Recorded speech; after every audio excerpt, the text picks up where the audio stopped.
स्वाध्याय प्रेमी सभी साथियों को जय जिनेन्द्र नमस्कार।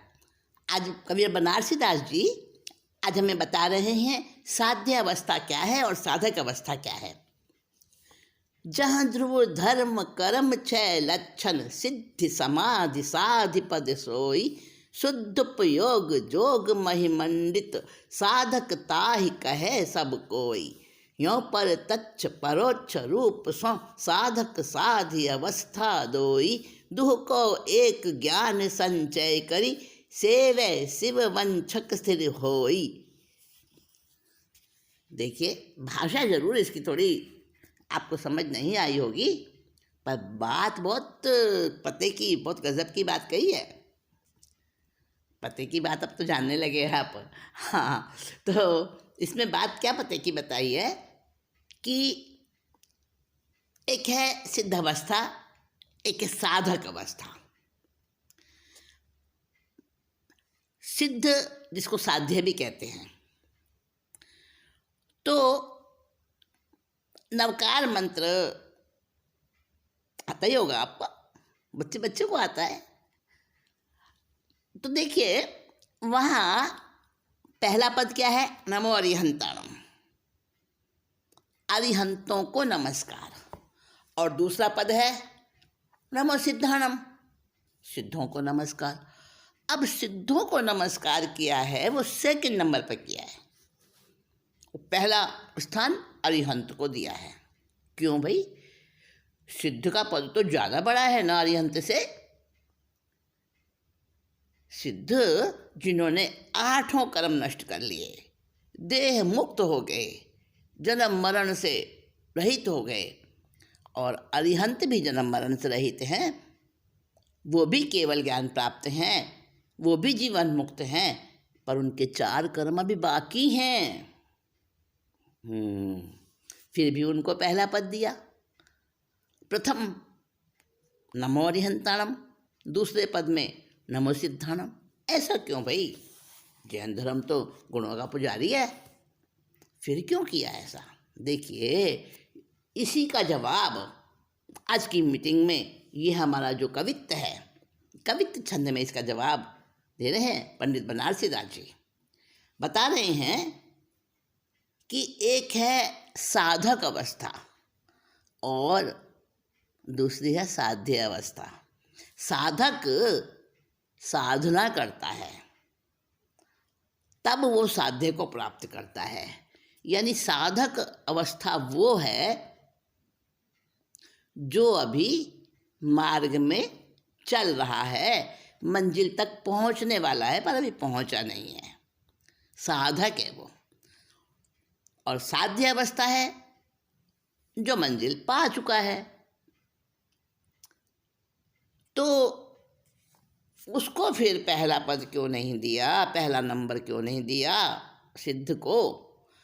देखिए, कारण इसके पीछे ये है कि हमारे निकट उपकारी हैं वो अरिहंत हैं। सिद्ध निकट उपकारी नहीं है, अरिहंत जैसे नहीं है वो। क्यों? क्योंकि सिद्ध हमें समझा नहीं सकते, बता नहीं सकते, अशरीरी है ना। तो सिद्ध है साध्य अवस्था, कृत्य हो गए, प्राप्त कर लिया। और अरिहंत है साधक अवस्था। ठीक है? गुरु, जहाँ पर गुरु भी खड़े हों और परमात्मा भी खड़े हों सामने, तो प्रथम प्रणाम किसको किया जाता है ना? किसको किया जाता है प्रथम प्रणाम? गुरु को ही किया जाता है ना। हाँ, वही बात है। तो यहाँ साधक अवस्था और साध्य अवस्था दोनों की बात बताई है।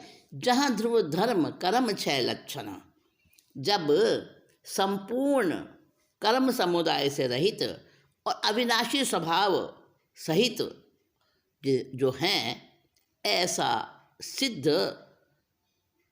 वो सिद्ध पद जब साध्य हो जाता है, मन वचन काया के योगों सहित शुद्ध उपयोग रूप अवस्था जो है वो साधक की होती है। यानी उसको प्राप्त करना है, उसका एक लक्ष्य है, सिद्ध अवस्था प्राप्त करनी है, वो साध्य है उसके लिए, और अभी वो साधक है। ध्रुव धर्म उसको प्राप्त करना है, कर्मों का क्षय ये उसका एक लक्ष्य है। उस लक्ष्य को लेकर जो अपनी साधना समाधि उसको आगे बढ़ाता है, वो अवस्था है साधक की। और जिसने पा लिया ध्रुव धर्म को, कर्मों का क्षय कर दिया जिसने, जो पहुंच गया मंजिल पे, मन वचन काया के योगों से रहित हो गया, वो है साध्य। तो यहाँ बता रहे हैं, जहाँ ध्रुव धर्म कर्म क्षय लक्षण सिद्ध समाधि साधि पद सोई, वो साध्य पद है जिसने प्राप्त कर लिया। और जिसका अभी शुद्ध उपयोग है, योग है उसके अंदर, तीनों योग है मन वचन काया के, वह है साधक है। संसार को, इस महिमंडल को यानी भूमि को, इस भूलोक को मंडित करने वाला अपनी महिमा से, ऐसा वो साधक है। यो प्रत्यक्ष परोक्ष रूप सो साधक साध्य अवस्था दोई, प्रत्यक्ष और एक परोक्ष। प्रत्यक्ष है साधक अवस्था और परोक्ष है साध्य अवस्था। तो दोनों अवस्था हमारे सामने एक जीव की है, दोनों अवस्था दोनों हैं जीव। एक साधक अवस्था में जीव है और एक साध्य अवस्था वाला जीव है।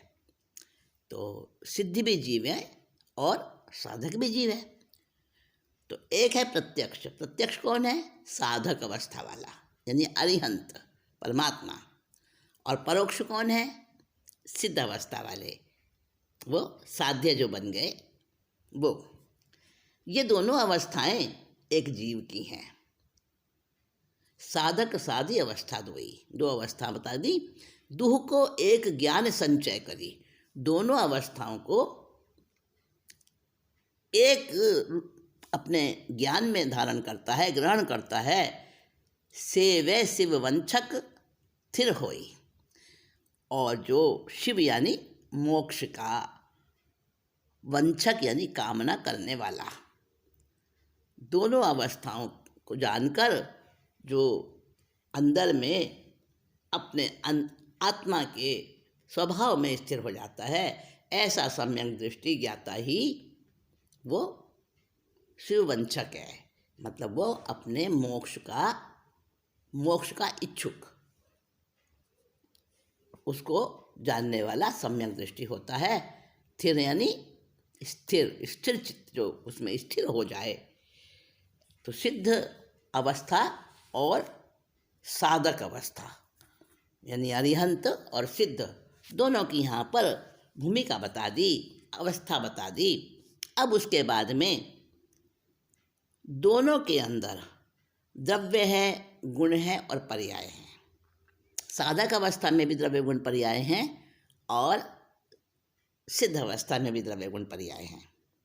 उनकी बात समझ लेते हैं। यदि 5 पद जो हैं, नमो अरिहंताणम, नमो सिद्धाणम, और सिद्ध को छोड़ दें एक तरफ, सिद्ध अवस्था साध्य है, और बाकी की जो 4 अवस्थाएं हैं यानी अरिहंत की, आचार्य की, साधु साध्वी की, उपाध्याय की, ये चारों पद जो हैं वो साधक अवस्था वाले हैं। इनमें प्रत्यक्ष और परोक्ष का भेद है। ये एक जीव की अवस्थाएं हैं और ऐसा जानने वाला सम्यक दृष्टि होता है, मोक्ष का कल्याण, अपना कल्याण चाहने वाला होता है। दोनों में ही द्रव्य है, गुण है, पर्याय हैं। इसलिए अब भेद अवस्था, भेद विवक्षा से द्रव्य, गुण और पर्यायों की बात की जा रही है। दर्शन ज्ञान चरण त्रिगुणात्म, समल रूप कहिए व्यवहार, निश्चय दृष्टि एक रस चेतन, भेद रहित अविचल अविकार, सम्यक दशा प्रमाण उभय ने, निर्मल समल एक ही बार, यो समकाल जीव की परिणति कहे जिनेन्द्र गहे गणधार, कहे जिनेन्द्र गहे गणधार। ये समझ में आया होगा थोड़ा थोड़ा। चलिए अर्थ कर लेते हैं इसका। दर्शन ज्ञान चरण त्रिगुणात्म। देखिए, सम्यक ज्ञान, सम्यक दर्शन और सम्यक चारित्र। दर्शन माने सम्यक दर्शन, ज्ञान माने सम्यक ज्ञान और चरण माने सम्यक चारित्र। ये 3 अवस्थाएं हैं। आगे कहते हैं समल रूप कहिए व्यवहार। समल का अर्थ है यहाँ पर, समल का मतलब मल सहित नहीं, मल सहित नहीं है यहाँ पे मल सहित नहीं है। इसका अर्थ है कि व्यवहार नय की अपेक्षा से, व्यवहार और निश्चय ने दोनों की यहाँ पे बात बताई है कि व्यवहार नय की अपेक्षा से इनको अभी अपूर्ण कहा है। सम्यक ज्ञान, सम्यक दर्शन, सम्यक चारित्र, इस रूप में जो आत्मा को देखता है वहाँ अभी साधक है, वो अभी पहुँचा नहीं है। क्योंकि जहाँ अभेद घनपिंड गुणों का जो अपना आत्मा है, जब तक उसकी ओर रमणता, स्थिरता नहीं आती है, तब तक वो व्यवहार ही रहता है, निश्चय नहीं बन पाता। तो समल रूप कहिए व्यवहार, जहाँ अलग अलग ये भेद रूप दृष्टि होती है, भेद विवक्षा होती है, वहाँ व्यवहार होता है और उसको समल भी कहते हैं। समल का अर्थ है कि निश्चय न्याय की अपेक्षा से वह व्यवहार है और अभूतार्थ है। निश्चय दृष्टि एक रस चेतन और निश्चय न्याय के अनुसार बस एक रस है, गुणों का घन पिंड है, वहाँ कोई भेद विवक्षा नहीं है। भेद रहित अविचल अविकार, अविचल अविकारी जो आत्मा का शुद्ध स्वरूप है उसकी ओर दृष्टि रहती है, वो है निश्चय न्याय। सम्यक दशा प्रमाण उभय ने, निर्मल समल एक ही बार, और ये दोनों निश्चय और व्यवहार ने सम्यक दृष्टि के ध्यान में एक ही समय के अंदर दोनों रहते हैं उसकी दृष्टि में, दोनों रहते हैं उसकी दृष्टि में। जो भी कोई दृश्य देखते हैं अपन, दोनों आँख से देखते हैं ना, एक जैसा दिखता है, दोनों आँखों से अच्छी प्रकार दिखता है, 2 आँखें हैं देखने के लिए। तो सम्यक दृष्टि की भी ये निश्चय ने और व्यवहार में दोनों आँखें हैं। तो बताया यहाँ पे सम्यक दशा प्रमाण उभय ने, निर्मल समल एक ही बार, एक ही समय में दोनों ही नए उसके सामने होते हैं। यो समकाल जीव की परिणति कहें जिनेन्द्र गहें गणधार। ऐसी एक ही समय में जीव की समल और निर्मल दोनों परिणति जिनेश्वर भगवंत ने कही है। और गंधर स्वामी यानी जो हमारे भगवान महावीर के जैसे 11 गंधर हुए थे, अलग अलग तीर्थंकरों के अलग अलग संख्या में गंधर हुए हैं। तो ऋषभदेव भगवान के 84 गंधर हुए हैं, सबके अलग अलग हुए हैं। तो गंधर जो होते हैं, जो प्रथम शिष्य होते हैं भगवान को, केवल ज्ञान के बाद जब वो उपदेश देना शुरू करते हैं, देशना देना शुरू करते हैं, तो जो प्रथम शिष्य बनते हैं वो गणधर होते हैं। गणधर यानी गण को धारण करने वाले। और आज की डेट में कह दें, पंचमारे में, इस भरत क्षेत्र में, रावत क्षेत्र में तीर्थंकर नहीं है, तो गणधर भी नहीं है। तो आज के समय में जिनवाणी जो है वो ऐसा निश्चय और व्यवहार नय का ज्ञान देने वाली है। और गणधर कौन है? जो आचार्य हैं, हितार्थ आचार्य, वो गणधरों के रूप में है। तो ये निश्चय और व्यवहार ने साथ में लेकर चलता है सम्यक दृष्टि जीव। तो आज हमने साध्य और साधक अवस्था की बात की और दोनों को साथ में लेकर चलने वाले सम्यक